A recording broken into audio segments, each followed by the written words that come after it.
안녕하세요. 사연을 즐겨 듣는 청취자 여러분을 위해 제가 따끈따끈한 이야기를 들고 왔습니다. 저는 서울에 살고 있는 30대 후반의 여자고요. 제가 들려드릴 이야기는 남편과 시댁 사이에 있었던 이야기입니다. 과거 이야기부터 쭉 시작할 텐데 남편의 살아온 이야기가 얼마나 기구했는지 그리고 최근에 벌어진 아주 큰 이야기까지 해보려고 합니다. 마음을 곱게 쓰지 않은 사람의 최후가 얼마나 더러운지 제 이야기를 들어보신다면 격하게 공감이 갈 것이라 생각됩니다. 그럼 지금부터 이야기를 시작해 보도록 하겠습니다. 우리 남편은 유년 시절을 아주 불행하게 보냈습니다. 우리 남편이 어릴 적 친모가 병으로 세상을 떠나게 되면서 엄마의 손길이 필요했던 남편을 위해 시부는 세장가를 들게 되었습니다. 그때는 남자 혼자 애를 키운다는 게 상당히 불쌍하게 여겨지던 시절이라 주위 사람들이 발벗고 나서서 시부의 재혼 자리를 알아봐 주었다고 했어요. 그때 우리 시부는 일이 무척이나 바쁜 실력 있는 목수였는데 실력이 진짜 좋아서 돈도 많이 벌었지만 각 지방에서 끊이지 않는 일거리를 쫓아다녀야 해서 바빴대요. 돈을 버는 만큼 시간에 쫓기게 되고 자연스럽게 우리 남편을 돌봐줄 사람이 필요했던 거죠. 시부의 재혼은 오로지 남편을 위한 결정이라고 해도 과언이 아니라고 했습니다. 남편을 챙겨줄 사람을 구하기 위해 재혼을 선택한 시부의 결혼 생활은 행복했을까요? 우리 남편은 행복했을까요? 시부는 그 와중에도 새엄마가 들어오면 남편을 챙기지 않을 수도 있다는 불안감과 걱정에 아이가 딸린 여자를 새엄마로 들인 겁니다. 그래서 우리 남편은 새엄마가 생긴 날 4살 차이가 나는 여동생도 생기게 되었죠. 처음에는 우리 남편이 4살이나 어린 여동생이 생겨서 참으로 좋았다고 했었어요. 우리 남편이 초등학교 6학년일 때 시부가 재혼을 했으니 여동생은 초등학교 2학년이었죠. 남편은 나서서 동생이랑 놀아주고 참 잘 챙겼다고 했어요. 그런데 새엄마 입장에서는 그게 불편하고 싫었대요. 초등학교 6학년이면 알 거 다 아는 나이 아니냐고 우리 딸은 아무것도 모르는데 아들이 나쁜 마음 먹으면 어떡하냐면서 걱정을 했대요. 우리 남편한테 자기 딸한테 가까이 가지 말라고 소름 끼친다고 딴 마음 먹는 거 아니냐고 그런 소리를 대놓고 했다는 겁니다.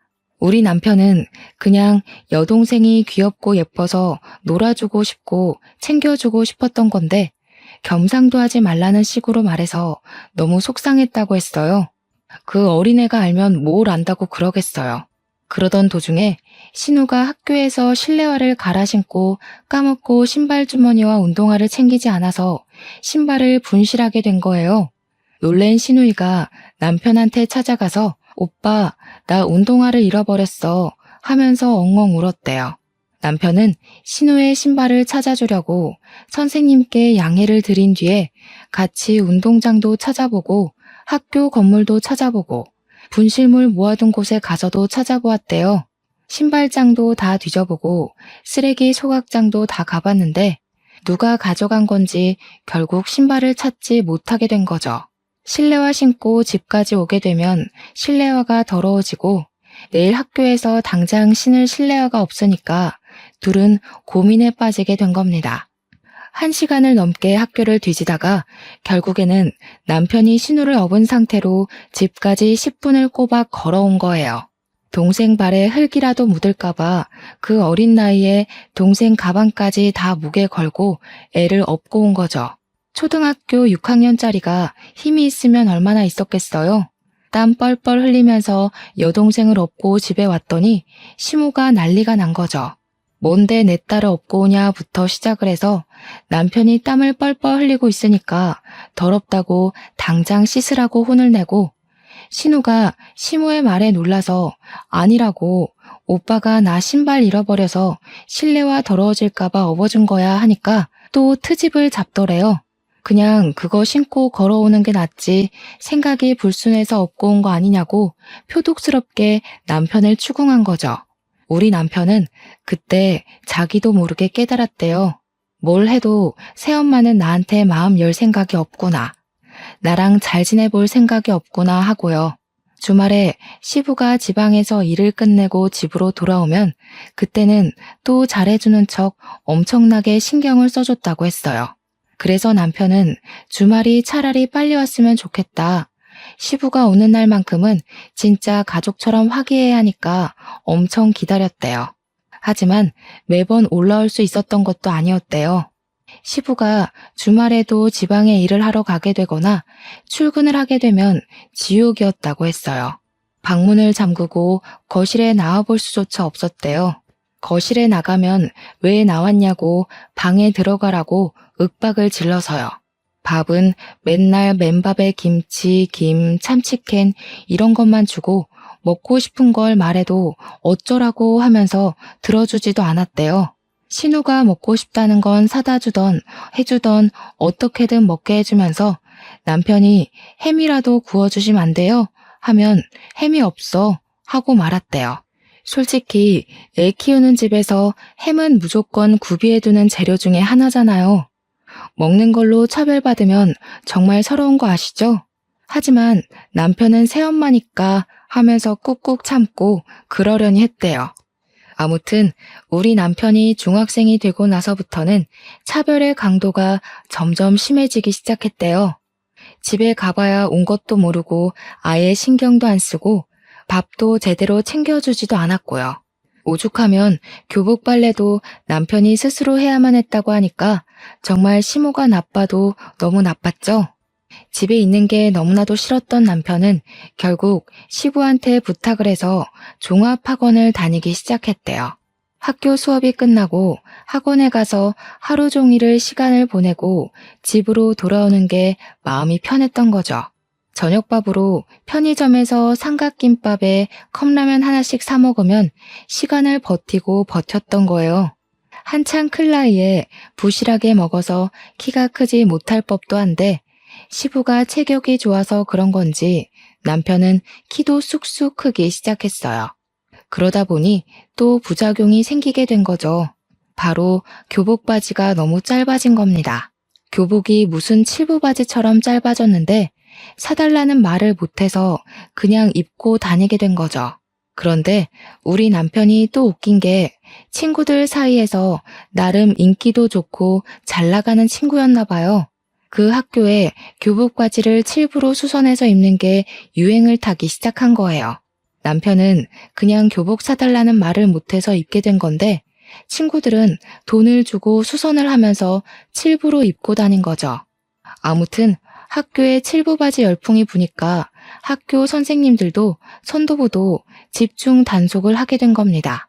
당연히 우리 남편도 교복 바지를 줄인 거 아니냐고 오해를 받아서 걸리게 되었고 우리 남편은 새 바지를 구할 수 없는 입장이니까 그냥 무시하고 입고 다녔대요. 학교 선생님한테 교복 살 돈이 없어서라고 말하긴 너무 쪽팔리잖아요. 사춘기 시절 아이들에게 예민한 문제니까요. 거기다가 아버지께서 목수일을 하시면서 돈을 꽤 쏠쏠하게 벌고 있다는 걸 선생님도 알고 있었어요. 그때는 선생님들이 가정환경 조사를 다 하니까 알고 있던 시절이란 말이죠. 그런데 돈이 없어서 교복 바지를 못 사 입어요 라고 한다는 건 선생님을 기만하는 문제가 될 수도 있는 거였어요. 남편이 무시를 하고 학교를 다니니까 학교에서 새엄마에게로 연락이 가게 된 거예요. 애가 행색이 영 불량해지고 요즘 어울리는 친구들도 좀 별로라고 하면서 새엄마를 학교로 호출한 거죠. 남편의 담임 선생님이요. 그제야 시모가 남편의 바지가 그 모양인 걸 알게 된 거였어요. 그전까지 남편이 학교 가는 걸 마중 나간 적도 없고 빨래도 안 해줬으니까요. 시모는 쪽팔리게 이런 걸로 학교로 오게 만든다면서 교복 바지를 새로 사줬다고 했어요. 물론 학교에 오고 가고 하게 만든 벌이라며 남편의 따귀를 엄청 세게 한 대 쳤다고 하더라고요.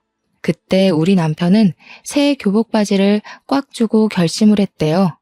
하루빨리 이 집을 탈출해야겠다고요. 대학을 가서 아르바이트를 하던 아니면 빨리 취직을 하던 꼭 이 집을 탈출해서 혼자 마음 편하게 살겠다고. 고등학교에 들어가서는 시모의 경계가 더 심해졌다고 했어요. 신우가 2차 성장이 찾아오면서 사춘기를 맞이하게 됐고 남편이 혹여라도 무슨 짓을 할까봐 시모가 곤두서 있었던 거죠. 그래서 남편은 더욱 집에 있기 싫어서 학원을 더 늘렸고 자연스럽게 악착같이 공부를 하게 되었고 예상보다 훨씬 좋은 학교에 입학을 하게 되었습니다. 우리 남편이 대학에 입학을 하고 시부가 무척이나 자랑스러워했다고 해요. 그런데 그때쯤 신우가 중학교 3학년이었는데 사고를 치고 다니기 시작한 거예요. 불량한 학생들이랑 어울려 다니면서 담배도 피우고 동급생 애들한테 돈을 갈취해서 노래방을 다니기도 하고 술을 마시고 그런 거죠. 신우이가 사고를 칠 때마다 시모는 학교에 불려가서 죄송합니다, 죄송합니다 하고 와야 했다고 했습니다. 그런데도 불구하고 신우는 반성이 없었고 시모한테 대들며 싸움이 점점 늘어나게 된 거죠. 그러면 시모는 자연스럽게 남편의 탓을 하면서 네가 교복 줄이고 불량한 애들이랑 어울려 다니더니 네 동생이 너 따라한다. 남편한테 화를 냈대요.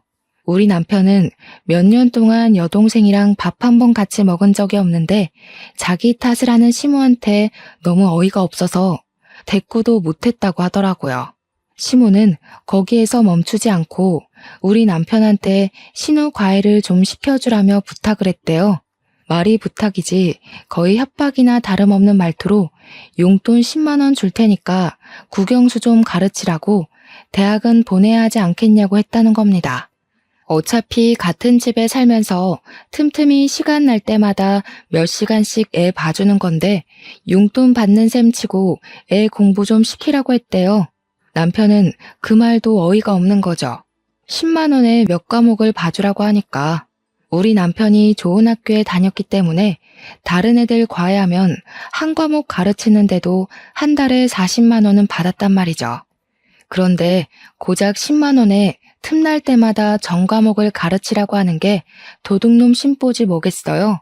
남편은 애초에 싹을 잘라놔야 한다는 생각이 들어서 딱 잘라서 거절을 했대요. 신우, 딱 봐도 공부할 머리는 아닌 것 같다고 맨날 저렇게 담배 피우고 술 먹고 나가서 노느라 바쁜데 무슨 공부냐고 포기하시라고 했대요. 그러니까 시모가 어쩜 오빠가 돼서 그런 말을 할 수 있냐고 따졌다는데 애초에 가족 취급 안 한 건 시모였잖아요. 남편이 신우가 얼굴은 좀 예쁘장하게 생겨먹긴 했으니까 저 얼굴 가꿔서 시집이나 보낼 생각하라고 했대요. 시모가 노발대발 난리가 난 걸 뒤로하고 잔소리 듣기 싫다고 바로 휴학 깨내고 군대에 가버렸답니다. 글쎄. 뭐 일찍 군대에 가는 사람들은 대학 입학하자마자 휴학 깨내고 군대로 바로 간다면서 남편도 그렇게 했대요. 아무튼 군대에 있는 동안에 받는 작고 소중한 월급들 깡그리 한 푼도 안 쓰고 모아서 군대에 전역하자마자 학교 근처에 고시원 같은 원룸을 얻었대요. 처음 가져보는 아무도 없는 자신만의 공간이라 너무나도 소중하고 좋았다고 하더라고요. 시부가 그래도 대학 등록금은 다 내주고 용돈도 보내줘서 과외에서 버는 돈까지 합쳐서 생활비로 썼다고 하더라고요. 우리 남편 생활력 참 강하죠? 그래서인지 집안일도 참 잘해요. 아무튼 대학도 잘 졸업하고 햇볕도 거의 안 드는 원룸에서 악바리처럼 취업 준비를 해서 대기업에 떡하니 취직도 하게 된 거죠. 남편은 대기업 취업이 확정된 그날 햇볕이 안 드는 그 집이 남양집처럼 따뜻하게 느껴졌다고 했어요. 대기업 취업한 뒤 눈칫밥 먹으면서 열심히 일하다가 누굴 만났게요? 바로 저를 만났습니다. 저랑 같은 회사 사내 커플이었거든요. 저는 남편의 그런 일생을 모르고 만났고 저에게는 벌어진 적 없는 일이었기에 처음 모든 이야기를 들었을 땐 정말 충격이 컸어요. 화목하게만 자란 우리 가정과 다른 환경에서 자랐다고 물꼬를 트고 그동안 살았던 이야기를 듣는데 눈물이 다 나더라고요. 남편이 상당히 진중하고 조용한 성격이었기 때문에 그런 아픔이 있을 거라고는 상상조차 못했었거든요. 게다가 꽤 진지한 이야기가 오고 가면서 저희 집에 방문을 하고 자주 와서 밥도 같이 먹고 할 때 우리 부모님한테 정말 잘했었거든요. 당연히 집에서도 저러겠구나. 사람이 참 바르게 자랐구나. 친딸인 저조차도 못하겠다 싶을 정도로 세세하게 우리 부모님을 챙겼거든요. 때가 되면 영양제 일일이 챙겨서 보내드리고 우리 엄마 스킨로션 떨어질 때가 되면 새로운 제품을 사다 바치고 했거든요. 당연히 본인 부모님께도 그러겠구나 했는데 전혀 교류 없이 지내던 상태였던 거죠. 우리 둘이 행복한 연애를 하고 있는 와중에도 남편은 본인 집을 생각하면서 속이 썩어 들어가고 있었다는 걸 몰랐어요.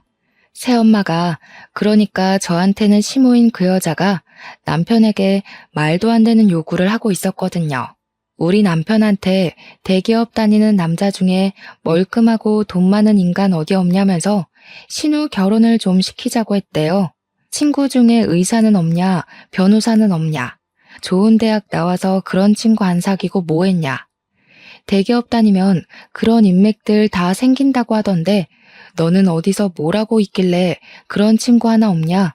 너는 하나뿐인 여동생 시집 잘 가는 게 그리 곶감냐? 왜 좋은 사람 찾아오지를 않냐 하면서요.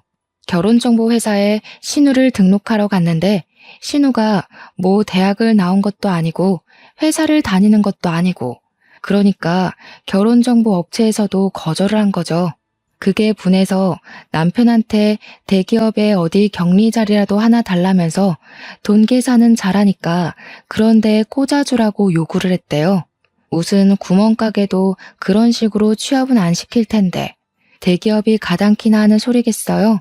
남편이 하루 이틀은 걸러들었는데 얼굴을 마주칠 때마다 그런 소리 하면서 자리 내놔라 하니까 스트레스를 받은 거죠. 우리 남편 얼굴이 점점 썩어 들어가는데 집안 사정이라고만 하니까 저도 궁금해도 더 이상은 물어보지도 못하겠고 그런 와중에 우리 집에서는 결혼은 언제쯤 할 생각이냐고 남편한테 계속 물어봤거든요. 나이가 30 초반이 넘어갔는데 우리 집에서도 슬슬 결혼했으면 좋겠다 하면서 남편 옆구리를 찌르니까 남편은 그게 고민이 된 거였어요. 시모가 저한테 무슨 소리를 할지도 모르고 어떤 요구를 할지도 모르는 상태니까 걱정이 돼서 저를 집에 소개해주는 게 겁이 났던 거죠. 혹시라도 제가 지레 겁먹고 결혼 못하겠다고 도망이라도 가면 큰일이니까요. 모든 이야기를 듣고 나서 저의 결심은 바뀌지 않았어요. 언제까지 이렇게 미룰 수는 없다는 생각이 들어서 큰 마음 먹고 남편에게 이야기를 했습니다. 나는 매 맞을 준비 다 되어 있으니까 시댁에 인사를 드리러 가자고 했죠. 그러면서 혹시 시부는 당신의 과거를 다 알고 있냐? 차별받으면서 억울하게 부당한 대우받고 산 거 알고 있냐고 하니까 아예 모른다고 하더라고요. 원래 집에 자주 오지도 않았고 지금도 여전히 일을 하고 계신다고. 물론 예전처럼 매일같이 집에 없는 건 아니지만 간간히 나가신다고 했어요. 뭐 남편이 대학을 다니면서부터 자취를 시작했으니까 시부도 모를 수는 있다고 생각은 했지만 그것도 시부를 제가 색안경 끼고 보게 된 계기이기도 했거든요. 조금만 들여다보고 아들한테 관심을 가졌으면 시부도 알 수 있는 내용 아닌가 싶었고요. 주말에는 되도록 집에 있으려고 하셨다고 했으니까요. 근데 눈치 자체를 못 챘다는 게 우리 남편한테 그냥 관심이 없었던 건 아닐까 하는 생각으로 빠지게 되었죠. 어쨌든 시댁에 인사를 드리러 갔는데 시무랑 신우가 절 딱 보자마자 위아래로 쭉 훑어내리는데 느낌이 쎄하더라고요. 신우가 절 보면서 눈은 안 우는데 입꼬리만 올려서 억지로 웃는 그 얼굴 있죠? 그렇게 웃으면서 말하더라고요. 새언니, 축하해요. 우리 집처럼 화목하고 단란한 집에 시집 오는 게 쉬운 일은 아닌데. 요즘 시월드다 뭐다 말 많잖아요? 우리 집에 온 건 축복받은 일이지. 감사하게 생각해요. 누가 누구한테 감사하게 생각하라는 건지. 그 이야기 듣자마자 소름이 쫙 올라오더라고요. 대놓고 그냥 10월드에 오신 걸 환영합니다 라고 이야기하는 것 같았거든요. 제가 선물로 제철 과일 바구니를 백화점에서 비싼 거 사서 갔는데 과일 바구니 보자마자 시모가 뭐라고 했는지 아세요? 어머나, 세상에서 두 번째로 쓸모없는 걸 들고 왔네. 값만 비싸지 실속은 하나도 없는 거. 예, 첫 번째는 뭔지 아니? 바로 꽃바구니란다. 꽃이랑 과일은 하등 쓸모없으니 앞으로는 들고 오지 말아라. 고기면 몰라도 과일이 뭐니? 근데 진짜 저도 이런 사연을 많이 들어도 보고 찾아도 봤는데 보고 들으면서 매번 다짐한 게 있거든요. 내가 저런 취급을 받으면 하나하나 다 말대꾸를 해야지 했는데 막상 제 일로 닥치니까 입이 얼어붙은 사람처럼 말이 안 나오더라고요. 머릿속이 새하얗게 변하는데 어버하고 있으니까 우리 남편이 딱 그러더라고요. 마음에 안 드시면 저희가 다시 들고 가죠 뭐. 우리 장인 장모님이 과일 좋아하시니까 차라리 잘 됐네. 자기야, 집에 가서 장인 장모님이랑 나눠 먹자. 그러면 되지? 그러니까 시모가 당황해서는 남편한테 아니 말이 그렇다는 거지. 우리도 과일 좋아하거든. 우리 딸이 멜론 좋아하잖아. 오빠가 돼서 그것도 모르니? 하더라고요. 멜론 비싼 과일인데 잘 됐다고 이따가 우리 딸 입에 쏙 넣어줄게 하는데 남편이 심드렁하게 이야기를 했어요. 난 집에서 이런 비싼 과일을 먹어본 적이 없어서 몰랐네. 이렇게요. 우리 남편이 정말 처음으로 존경스러운 순간이었습니다. 어떻게 바로바로 그런 말을 뱉어내는지 멋있어 보였어요. 시모는 그 와중에도 입을 삐쭉 내밀고는 아니, 내가 어릴 땐 주지 않았나? 하면서 변명하고 있었고요. 그런데 시부가 딱 그러더라고요. 뭘 보자마자 예비 며느리한테 나를 세우고 그러냐고 저녁부터 먹고 이야기하자고요. 어차피 기대도 안 한 식사 자리긴 했는데 반찬이 생각보다 너무 단출해서 좀 실망감이 컸어요. 우리 남편이 이런 취급을 받고 자랐구나 싶어서 제 마음 한구석에서 스멀스멀 언짢은 기색이 올라오고 있었죠. 시부가 헛기침을 하더니 고기라도 굽지 준비를 왜 하다 말았냐고 타박하니까 시무가 뭐라고 했게요? 제가 고기를 사올 거라 생각해서 고기를 따로 준비해두지 않았다고 제 탓을 하는 겁니다, 글쎄. 신우가 옆에서 시무 말에 거듭답시고 언니가 센스가 좀 있었어야 했는데 센스가 없다면서 맞장구를 치더라고요. 대기업에서 눈치 없으면 살아남기 힘든 거 아니냐고 하면서 내가 언니한테 꼽을 주려는 건 아니고 언니 걱정돼서 하는 말이지 하더라고요. 언제 봤다고 반말 찍찍하는지 4살이나 어린 주제에 남편이 그런 여동생을 싸늘하게 바라보더니 사람 참 안 바뀐다고 너도 예전 그대로구나 하더라고요. 새언니 처음 보는 자리에서 누가 반말부터 찍찍 갈기냐고 어디서 배워먹은 버릇이야? 하는데 속이 시원했습니다. 시부도 신우한테 가족 될 사람이라고 해도 예의는 차려야 하는 거라고 존댓말 쓰라고 하더라고요. 근데 이상하게 웃긴 게 시무랑 신우가 시부한테는 꼼짝도 못하고 깨갱하더라고요. 그게 참 의외였어요. 밥을 먹는 둥 마는 둥 하고 나서 시부가 본격적으로 결혼 준비에 관한 이야기를 하면서 이것저것 물어보기 시작했습니다. 어떻게 만나게 된 거냐? 부서가 다르다던데 소개라도 받은 거냐 하면서 남편과 저의 연애사를 궁금해하셨어요.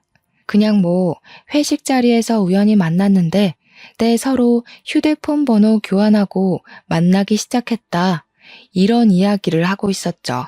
근데 시모가 제 앞에 과일이란 과도를 탁 소리나게 내려두는 거예요. 느낌이 바로 딱 오잖아요. 이거 나한테 시키려고 일부러 내 앞에 두신 거구나. 기싸움 하는 거구나 하는 느낌이요. 아니나 다를까 웃는 얼굴로 우리 새아기 솜씨 좀 보자면서 과일 깎는 거야 요즘 다 기본 아니냐고 하더라고요. 신우는 그 기본도 못하게 생겼던데 뭐 보여달라고 하시니까 제 솜씨를 자랑해야겠다 싶었습니다. 제가 대기업 취직하기 전에 아르바이트로 대학생 때 호프집에서 일을 했었거든요. 학교 앞에 저렴한 호프집이라 늘 손님이 미어 터지는 곳이었는데 제가 바로 과일 안주 담당이었습니다.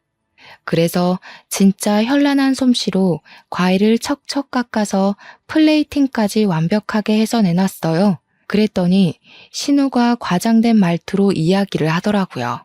우와, 언니 소시적에 클럽이나 나이트 같은 데 많이 다녔나 봐요? 아니면 술집에서 일을 했나? 솜씨 대박이네.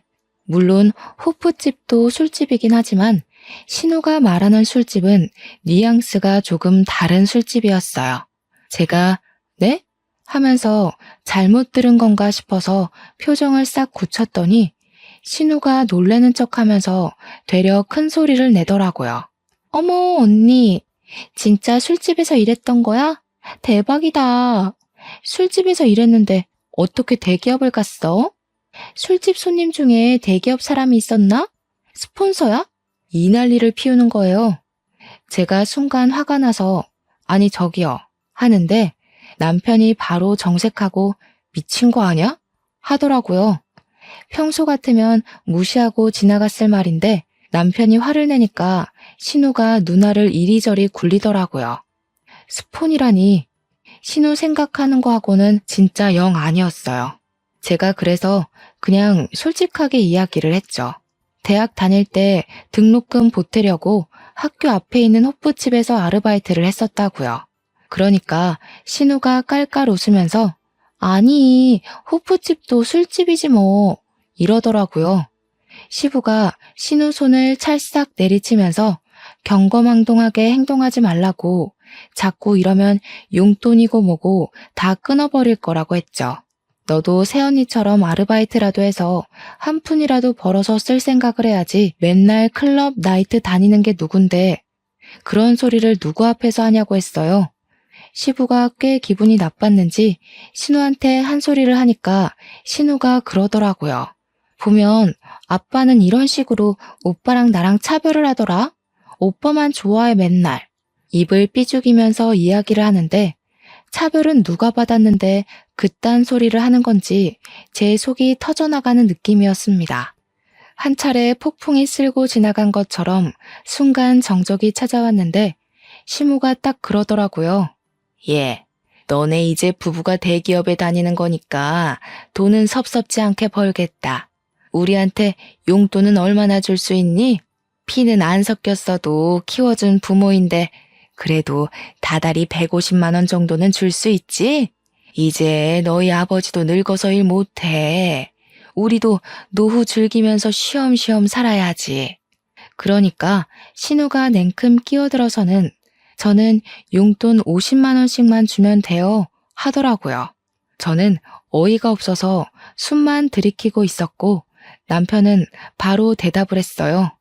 너는 알아서 벌어서 쓰도록 하고 시댁에 주는 만큼 처가에도 당연히 드려야 하는데 그럼 우리는 뭐 먹고 삽니까? 애 낳아서 키우려면 돈도 모아야 하고 아직 아파트 대출도 남아있어요. 한 달에 30만 원 정도 용돈은 드릴 수 있습니다. 그건 와이프랑도 이야기 끝냈고요. 30만 원이라는 말에 시무가 아니 그런 법이 어디 있냐고 이야기를 하는데 시부가 말을 딱 끊더라고요. 용돈이고 뭐고 다 필요 없으니까 둘이서 행복하게 알아서 잘 살라고 그게 효도하는 거라고요. 시무는 씩씩거리면서 시부한테 애들 키워놨는데 우리 노후는 책임지라고 해야지 하고 있고 시부는 바라는 게 뭐가 그리 많냐고 애들끼리 행복하게 사는 게 우리 노후를 즐겁게 하는 거라고 딱 잘라서 이야기했습니다. 적어도 시부는 생각이 제대로 박힌 것 같아서 다행이라고 느꼈죠. 그렇게 첫인사와 동시에 결혼 허락을 받고 상견례 자리를 마련하게 되었습니다. 당연히 우리 부모님께는 시작부터 단단히 일러두었죠. 우리 남편의 과거를요. 차별도 심하게 받았지만 시무랑 신우가 무척이나 상식적이지 않은 사람이라고 한 귀로 듣고 한 귀로 흘려달라고 부탁을 드렸습니다. 어차피 결혼하게 된다 하더라도 자주 마주칠 사람은 아니니까 걱정하지 말아달라고요. 솔직히 우리 부모님께서 걱정을 하지 않았다고 하면 그것도 거짓말이긴 하죠. 하지만 워낙 우리 남편을 예뻐해 주시기도 했고 차별이라는 말이 나오자마자 아버지께서 무척이나 분노를 하셨거든요. 이렇게 착하고 예쁜 아들을 누가 차별을 하면서 키웠냐고. 이제 우리 사위니까 아들이나 마찬가지라고요. 당연히 상견례 자리에서 시모랑 신우가 말도 안 되는 말과 행동을 했습니다. 예상했던 일이고 미리 일러두었던 터라 크게 당황하지는 않았지만 어이는 없더라고요. 상견례를 한정식 집에서 했는데 식당에 자리를 안내받아서 들어가자마자 핀잔 주기 바쁘더라고요.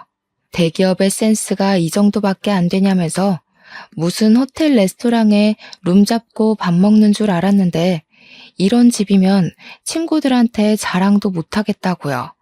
시모랑 신우가 구시렁구시렁 거리는데 우리 부모님은 딱 시부랑 할 이야기만 나누시더라고요. 대놓고 시모를 무시하니까 시모도 나중에는 조용히 옆에서 끼어들 말만 탁탁 끼어드시대요. 우리 부모님께서 애들 집은 지금 사위가 혼자 사는 그 집에서 신혼집 꾸미는 거냐고 대출금은 좀 갚아주시냐고 물어보았어요. 그러니까 시모가 끼어들어서는 우리 먹고 죽을 돈도 없다고 애들 못 도와준다고 못을 박더라고요. 그러면서 용돈은 달라고 했더니 칼같이 거절하더라. 애들 키워봐야 소용도 없다 하더라고요. 우리 부모님이 한 귀로 듣고 흘리고는 그럼 예단이나 예물도 하지 마시고 애들끼리 알아서 하게 내버려 두자고 했어요. 시부가 고개를 끄덕이고 있는데 시모가 끼어들더니 아니 그건 또 이야기가 다르죠 하는 겁니다. 내 친구들 보니까 모피도 받고 가방도 받던데 나도 하나쯤은 받아도 되는 거 아니냐고. 그러니까 신우가 옆에서 나도 백 하나는 사줘야 하는 거 아니야? 하는 거예요. 우리 부모님께서 다시 대화를 원점으로 돌려서 그럼 집 대출금은 갚아주시는 거냐고 하니까 그건 또 쏙 무시하고 애들이 알아서 대출금 갚아야지 왜 우리한테 이야기를 하냐고 하는데 답이 없었습니다. 말이 영 안 통하니까 제가 나서서 집이며 혼수며 알아서 다 할 테니까 예단 예물도 따로 하지 않겠다고 못을 박았어요. 반지도 그냥 서로 마음에 드는 걸로 알아서 골라서 사겠다고 아무것도 하지 마시라고 선을 그었죠. 그러니까 시모가 아니 우리도 받을 건 받아야 하지 않겠냐고 시부 옆구리를 쿡쿡 찌르는 겁니다. 아들 대기업 보내는 게 얼마나 힘든 일인지 아냐면서 대기업 보낸 값은 받아야지 하는데 우리 부모님이 어이없어서 말씀하셨어요. 우리도 우리 딸 대기업 보내느라 힘들었다고. 근데 솔직히 애들이 알아서 잘해서 간 거 아니냐고요. 언성이 조금 높아지니까 그제야 시부가 인상 팍 쓰더니 시모한테 가만히 좀 있으라고 정신 사납다고 한마디 하시더라고요. 결국에는 우리 뜻대로 알아서 하는 걸로 정했고 남편이 시댁 근처에도 가지 말자고 하더라고요. 다행히 남편이 살던 아파트가 친정이랑 가까운 위치여서 그러자고 했어요. 결혼하고 나서는 꽤 살만했습니다. 남편도 자신만의 가정을 꾸려서인지 안정을 찾아가는 것 같았고요. 우리 부모님이랑 자주 만나서 밥을 먹는데 이제야 정말 가족이 생긴 기분이라며 부모님께 감사하다고 인사도 하고요. 시댁이랑은 최소한의 도리만 지키면서 거리를 두고 살았습니다. 그렇게 몇 년의 시간이 흐르고 갑자기 시댁에서 소란스러운 일이 벌어졌어요. 다름 아닌 신우가 혼전 임신을 해서 결혼을 갑작스럽게 준비하게 되었다는 것이었습니다. 저는 놀래서 신우가 만나던 남자친구가 있었어요? 하고 물어보니까 신우가 너무 당당하게 아니, 클럽에서 내가 진짜 대단한 인간 하나를 물었잖아 하는 거예요. 저는 이게 뭔 소린가 싶어서 네? 하고 물어보니까 클럽에서 만난 남잔데 건물주라고 자기를 소개했다는 거예요. 건물주 만나기가 쉽냐면서 바로 꼬셔서 임신부터 했지 하는 거예요. 아니, 연애를 한 게 아니라 임신부터 했다고요? 듣고도 믿어지지가 않아서 되물었더니 건물주라는데 당연히 바로 임신부터 해야 하는 거 아니냐요. 그 남자가 차고 다니는 시계가 차 한 대 값이라며 들고 다니는 가방은 얼만 줄 아냐고, 흠이 있다면 어릴 적에 차 사고를 크게 당해서 차를 못 타고 다녀서 차가 없는 거 딱 하나라고 하는데 뭔가 의심스럽더라고요. 그래서 제가 사기꾼 아니냐고 하니까 시모가 저한테 질투하냐고 그딴 소리 하지 말라고 이야기하대요. 신우는 임신 10주 됐다면서 빨리 결혼식 올려야 된다고, 배 나오면 드레스 핏이 안 산다고 난리를 쳤어요. 진짜 너무나도 기가 막혀서 말이 안 나오더라고요. 당연히 반전도 존재했습니다. 신우가 결혼을 준비하는데 뭔가 이상하더래요. 신혼여행지도 고르고 웨딩숍도 고르는데 자꾸 너무 비싸지 않냐고 핀잔을 주더래요. 시부모 될 사람도 미리 만났는데 예비 신랑이랑 달리 너무 후줄근하더라는 겁니다. 예비 시매부가 그냥 원래 검소하신 분들이라고 절에서 한 푼 두 푼 모아서 건물도 사고 한 거라고 했다는데 좀 미심쩍었대요. 아무튼 시모는 건물주랑 결혼한다고 온 동네방네 난리 법석을 떨었고, 신우도 건물주라는데 후줄근한 게 뭐가 문제야 싶어서 결혼 준비를 한 거죠. 태교도 열심히 하고 술도 담배도 다 끊고 현모양처인 척하면서 상견례 준비를 한 겁니다. 당연히 우리 부부도 와서 대기업 다닌다고 자랑해줘야 된다길래 머릿수 채우러 따라 나갔죠. 그런데 저랑 남편이랑 예비 사돈을 보는데 인상에서 풍기는 그 특유의 제비 느낌이 영 별로였습니다. 예비 시매부가 진짜 제비족처럼 생겨서 느글느글하고, 예비 사돈댁은 그런 자리가 불편한 건지 어색한 건지 안절부절 못하더라고요.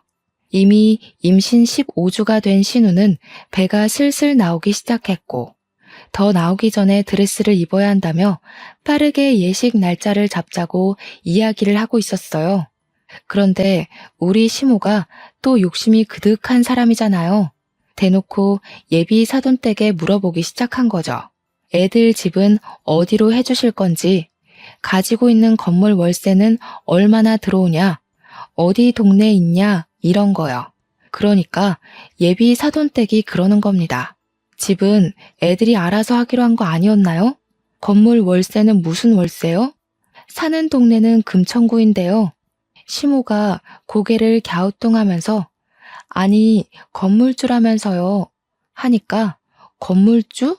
무슨 건물주? 우리 집 전세예요 한 거예요. 그러면서 예비 사돈도 궁금했다면서 우리 시부가 집 짓는 사람이라고 하던데 어디 건설업 사장이냐고 묻더라고요. 순간 정적이 확 생기는데 저랑 남편은 이게 뭐지? 하면서 머리를 굴리고 있었어요. 다들 질문만 가득한 대화를 하다가 실체를 알게 된 거죠. 신우랑 예비 시매부가 둘 다 집안에 대해서 거짓말을 친 것이었습니다. 알고 보니 예비 시매부는 개뿔 가진 거 하나도 없으면서 여자 하나 잘 잡아서 결혼하려던 제비족이었고, 입고 다닌 것, 들고 다닌 것 모두 짝퉁이었던 것이었어요. 신우는 행색만 보고 건물주라고 하니까 우리 아빠도 건설 쪽 일한다고 집 짓는 사람이야, 사장이야 하면서 거짓말을 친 거죠. 시부가 물론 목수였기에 완전 틀린 말은 아니지만 뉘앙스가 완전히 다르잖아요. 그 사실을 상견례 자리에서 모조리 다 알게 된 거죠.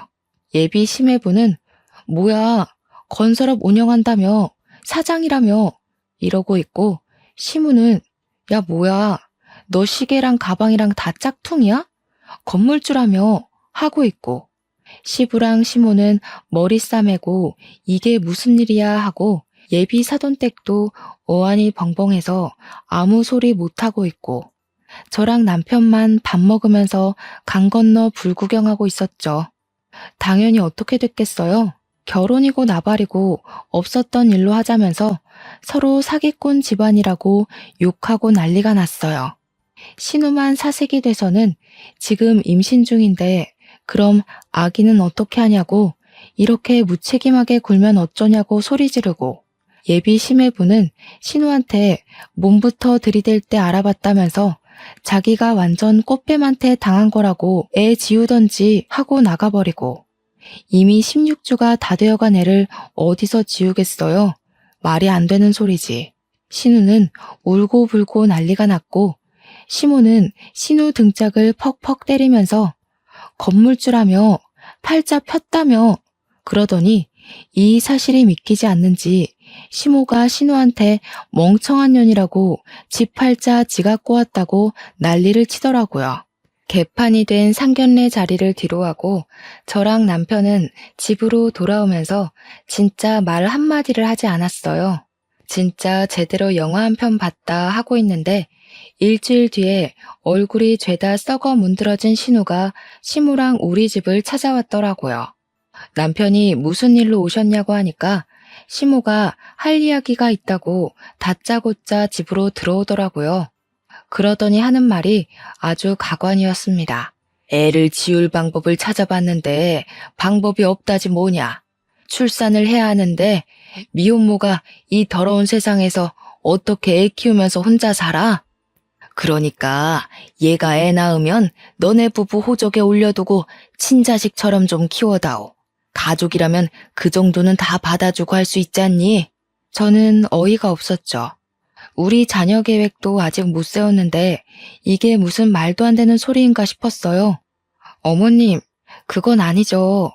저희도 아직 자녀 계획을 못 세웠는데 누구 애를 맡아서 키워요? 내가 지금 부탁하는 걸로 보여? 시엠이 말이 말 같지 않아? 그러면 내 딸을 미혼모로 살게 내버려 두라는 거야? 너네 호적에 넣는 게 뭐가 어려워? 그 말을 조용히 듣고 있던 남편이 코웃음을 팍 치면서 신우를 노려보더라고요. 아무 말도 못하고 있던 신우가 남편을 보더니 흠칫 놀라더라고요. 너 내가 차별받고 자란 과거를 다 알면서도 나한테 네 자식을 맡기고 싶냐? 내가 네 자식한테 무슨 짓을 어떻게 할 줄 알고 나한테 애 보내겠다는 소리를 아무렇지도 않게 해? 그러니까 신우가 놀래서 오빠 하면서 벌벌 떨더라고요. 시무도 얼굴이 시퍼렇게 질려서 아무 소리 못하고요. 내가 당한 만큼 갚아주겠다고 해도 나한테 아이 보낼 자신 있어? 무섭다, 무서워. 어떻게 오빠가 돼서 아직도 그런 걸 마음에 두고 이런 식으로 동생을 괴롭혀? 차별을 한 사람은 모르지. 당한 사람만 아는 거지. 나 같으면 내가 무서워서라도 이런 부탁을 못할 것 같은데. 내가 얼마나 우습게 보였으면 이런 부탁을 해? 됐고, 죽이 되던 밥이 되던 혼자 애 키우면서 살아. 네가 저지른 짓 네가 책임지고. 그러더니 내 집에서 당장 나가라며 신우랑 시무를 쫓아냈어요. 얼마나 제 속이 시원하던지 박수를 쳐줬답니다. 그 뒤로 신우랑 시무는 저희 집에 나타나지 않았고 시부를 통해서 이야기를 듣게 되었습니다. 시모가 앞장서서 심해부 될 뻔한 그 사기꾼한테 양육비 청구 소송을 진행 중이고 신우는 결국 출산을 해서 미혼모로 아이를 키우고 있다고요. 가끔 우리한테 애를 봐달라고 시부를 꼬셔내고 있다고 하는데 제가 그랬죠. 우리 남편이 당한 일을 다 알고 있는데 저한테 애를 맡기겠다고요? 라고요. 그 덕에 시부도 남편이 과거에 당한 차별에 대해 모조리 다 알게 되었고 시부가 노발대발 난리가 나게 된 거죠. 그렇게 아들을 괴롭혀 놓고 어떻게 애를 아들 호적에 입적시켜서 키워달라는 철면피 같은 소리를 할 수 있냐고. 그 와중에도 시모는 우리 남편이 너무하다고 했다네요. 시부는 짐 싸서 나가고 싶은 거 아니면 우리 남편한테 더 이상 연락하지 말라고 했대요.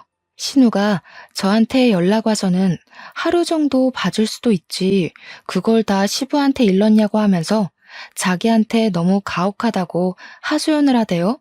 저는 웃으면서 자업자득 아니에요? 했죠. 그러니까 신우가 이러면서 전화 끊더라고요.